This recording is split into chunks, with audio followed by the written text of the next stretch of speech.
How are you, कैसे हो?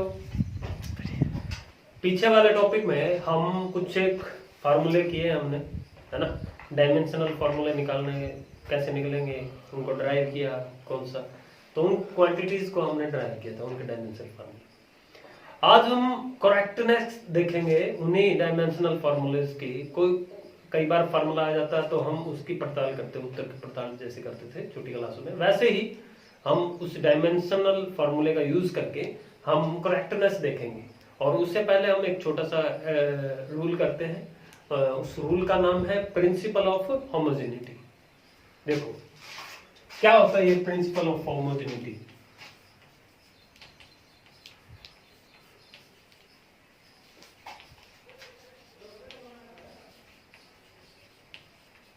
Principle of homogeneity क्या चीज होती है?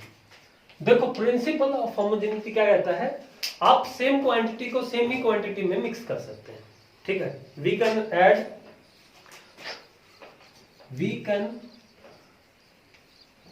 Add and subtract same physical quantities.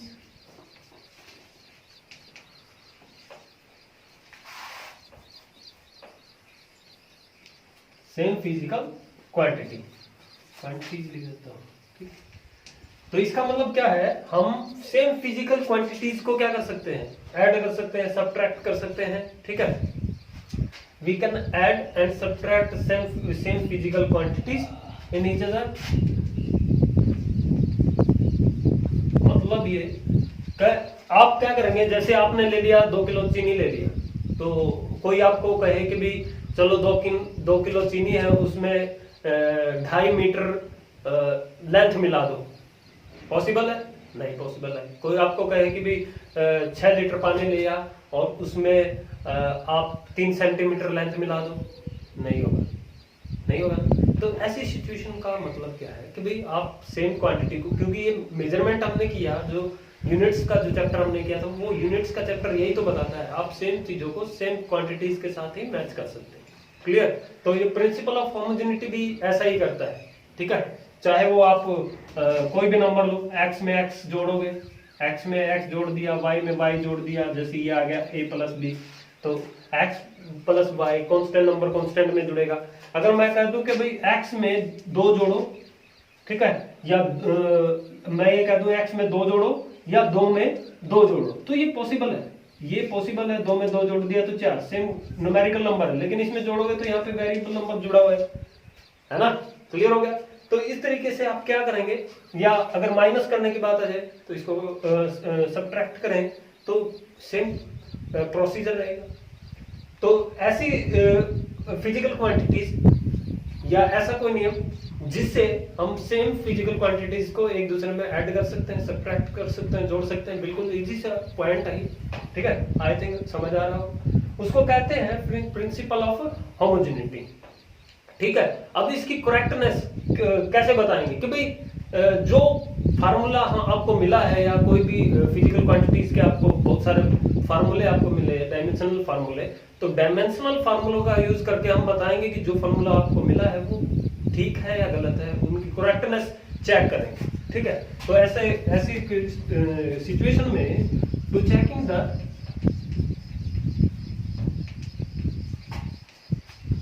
correctness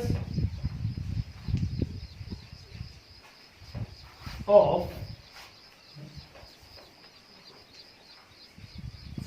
formula of physical quantity, किसी भी फिजिकल क्वांटिटी का,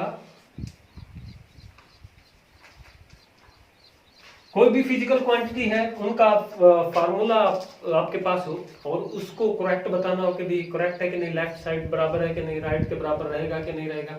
जैसे आपके पास कोई भी फार्मूला है, फॉर एग्जांपल कोई एक इक्वेशन ले लेते हैं फॉर सम काइंड, जैसे मैं एक फार्मूला ले लिया t = 2 पाई रूट L/g। ये इक्वेशन आपको पढ़ने को मिल जाएगी। ठीक है, तो इस इक्वेशन में लेफ्ट हैंड साइड में टाइम दे रखा है t which is equal to 2 pi root L/g, है ना। तो ऐसी सिचुएशन में देखो, पूरी तरह आंखें खोल के देखना, बिल्कुल समझ आ जाएगा एक पॉइंट। तो टी का मतलब क्या होता है, लेफ्ट हैंड साइड में कैपिटल टी लिख सकता हूं, लेफ्ट हैंड साइड लो, है ना। एक बात तो ये आपको समझ आ गई होगी कि लेफ्ट हैंड साइड में टाइम को टी लिखा जा सकता है। तो लेफ्ट हैंड साइड में डायमेंशनल फार्मूला क्या है आपका, टी।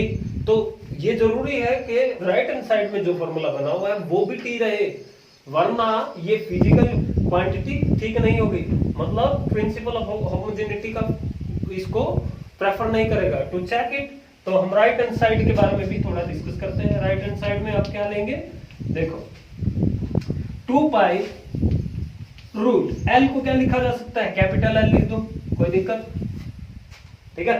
तो जी को क्या लिखा जा सकता है, पीछे हमने किया है एक्सेलरेशन ड्यू टू ग्रेविटी, है ना।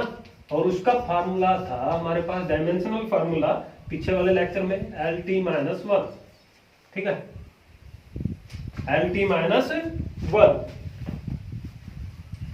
तो यहां पे पुट कर दो एल टी माइनस 1, तो ये कैंसिल आउट हो जाएगा, ये माइनस है, ऊपर क्या प्लस हो जाएगा, ठीक है, ऊपर प्लस हो जाएगा, ठीक है, सॉरी यहाँ पे एल 2 है, ठीक है, 2 है, तो यहाँ पे 2 आएगा।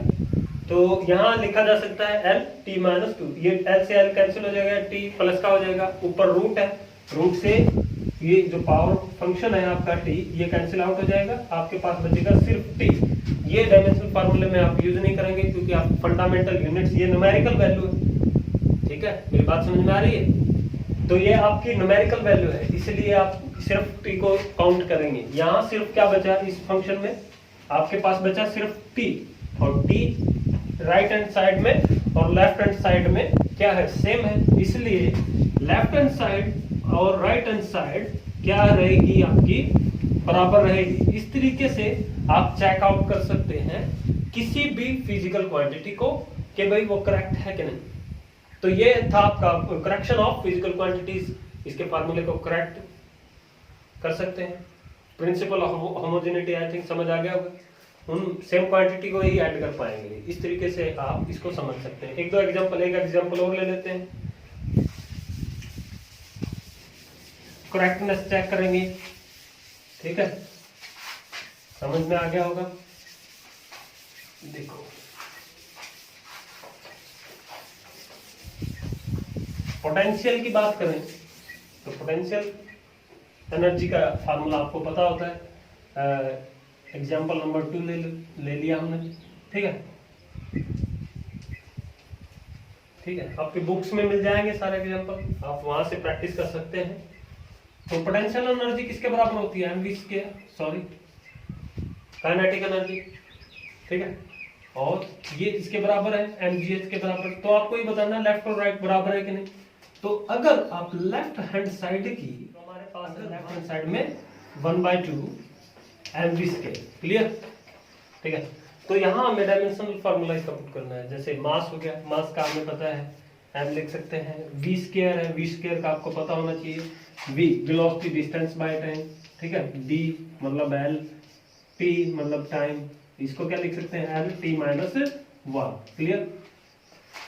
तो लेफ्ट हैंड साइड में ये 1/2, ये क्या हो गया, वी स्क्वायर मतलब एल टी माइनस 1 का स्क्वायर, स्क्वायर करते ही ये आ गया 1/2, कांस्टेंट वैल्यू चाहे ना भी लिखो, ठीक है।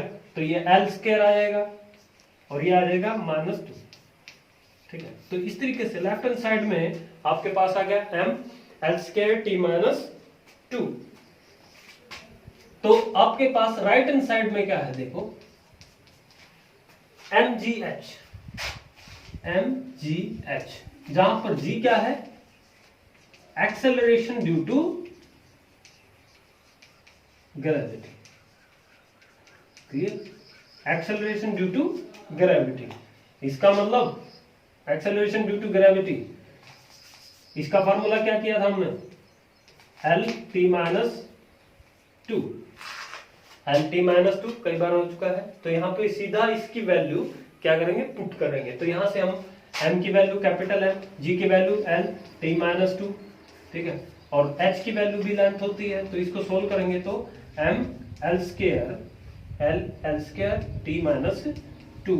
तो इस तरीके से आपके पास एक राइट हैंड साइड में एक वैल्यू आ जाएगी जिसका मतलब है m l square t minus 2। तो dimensional formula of right hand side m l square t minus 2 और लेफ्ट हैंड साइड में m l स्क्वायर और t माइनस 2। तो आप देखेंगे लेफ्ट हैंड साइड में, लेफ्ट हैंड साइड जो है वो किसके बराबर है, राइट हैंड साइड के। ये बात समझ में आई। तो left hand side right hand side के बराबर है, इसका मतलब फॉर्मूला क्या है, करेक्ट है। किससे निकला, डायमेंशनल फार्मूला। तो डायमेंशनल फार्मूला का यूज किस तरीके से किया जा सकता है, to find out the correctness of formula. ठीक है, इस तरीके से आप इस्तेमाल कर सकते हैं। और भी कई एग्जांपल आप उठा सकते हैं अपने बुक से।